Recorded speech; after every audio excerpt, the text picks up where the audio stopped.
Segundo livro dos Reis, capítulo 19. O rei pede o conselho de Isaías. Assim que o rei Ezequias ouviu o que eles contaram, rasgou as suas roupas em sinal de tristeza, vestiu uma roupa feita de pano grosseiro e foi para o templo do Senhor.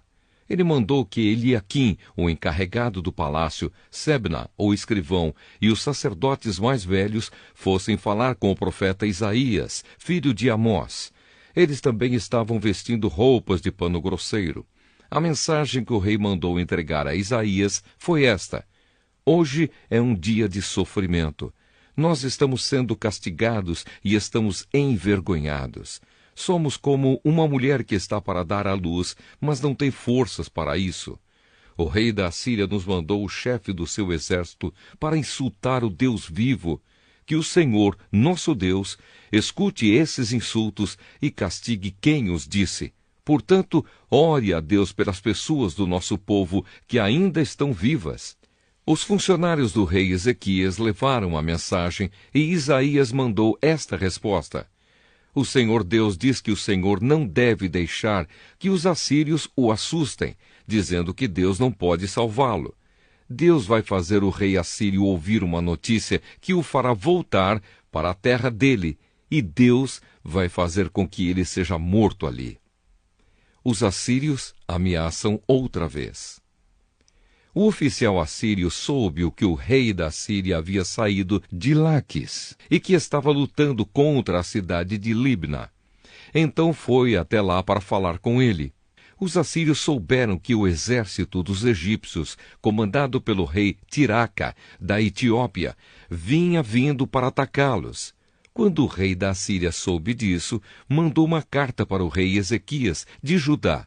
A carta dizia assim: O seu Deus, em quem você confia, lhe disse que Jerusalém não vai cair nas minhas mãos, mas não deixe que ele o engane. Você já ouviu falar daquilo que o rei assírio faz com qualquer país que ele resolve destruir? Por acaso você pensa que poderá escapar? Os meus antepassados destruíram as cidades de Gozã, Arã e Rezefe e mataram o povo de Éden, que morava em Telassar, e nenhum dos seus deuses os pôde salvar. Onde estão os reis das cidades de Amate, Arpade, Sefarvaim, Ena e Iva? O rei Ezequias recebeu a carta das mãos dos mensageiros e a leu. Então foi até o templo, pôs a carta ali na presença de Deus, o Senhor, e orou assim: Ó Senhor Deus de Israel, que estás sentado no teu trono que fica acima dos querubins. Só tu és Deus e governas todos os reinos do mundo. Tu fizeste os céus e a terra. Ó Senhor, olha para o que está acontecendo com a gente. Escuta todas as coisas que Senaqueribe está dizendo a fim de insultar a ti, o Deus vivo. Todos nós sabemos, ó Senhor, que os reis da Síria destruíram muitas nações, arrasaram as suas terras e queimaram os seus deuses, que não eram deuses de verdade, e sim imagens de madeira e de pedra feitas por mãos humanas. Agora, ó Senhor, nosso Deus, salva-nos dos assírios, para que todas as nações do mundo fiquem sabendo que só tu, ó Senhor, és Deus. A mensagem de Isaías para o rei.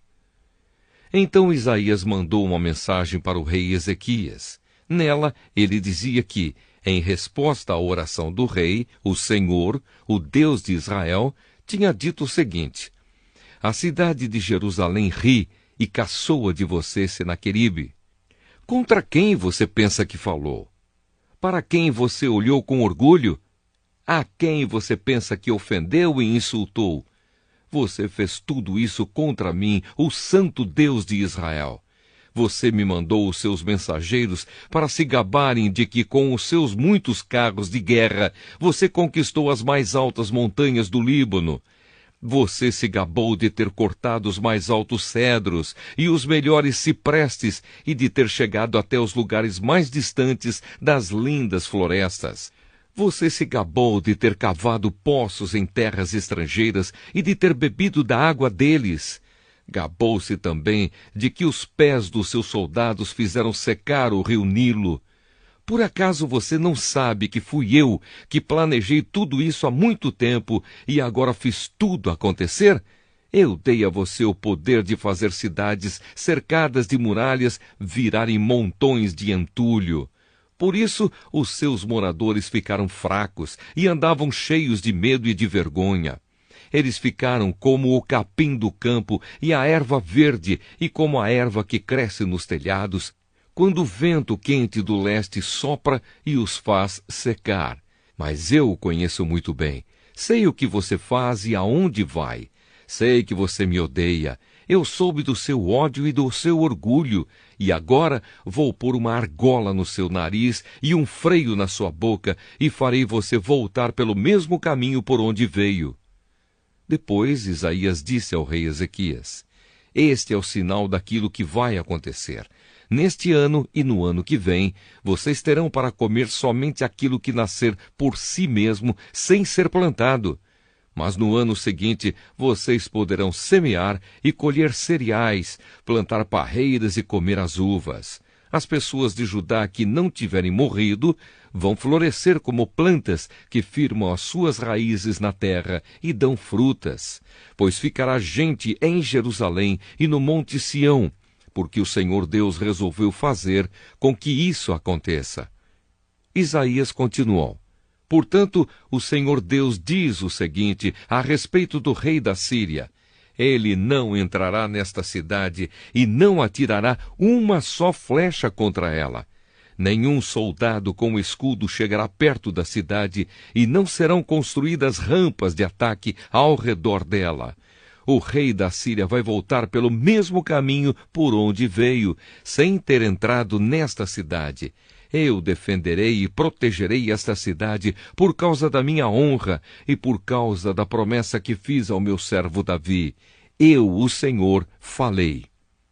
Naquela noite o anjo do Senhor foi até o acampamento dos assírios e matou 185.000 soldados.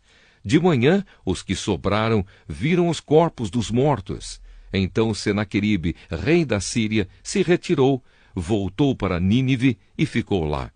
Certo dia, quando ele estava adorando no templo do seu deus Nisroque, os seus filhos Adrameleque e Sarezer o mataram à espada e fugiram para a terra de Ararate.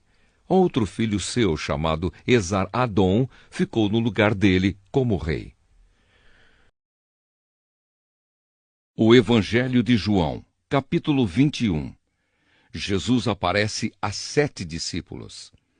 Depois disso, Jesus apareceu outra vez aos seus discípulos na beira do lago da Galileia. Foi assim que aconteceu.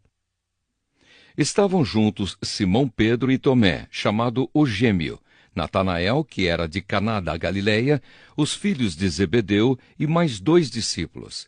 Simão Pedro disse aos outros: Eu vou pescar.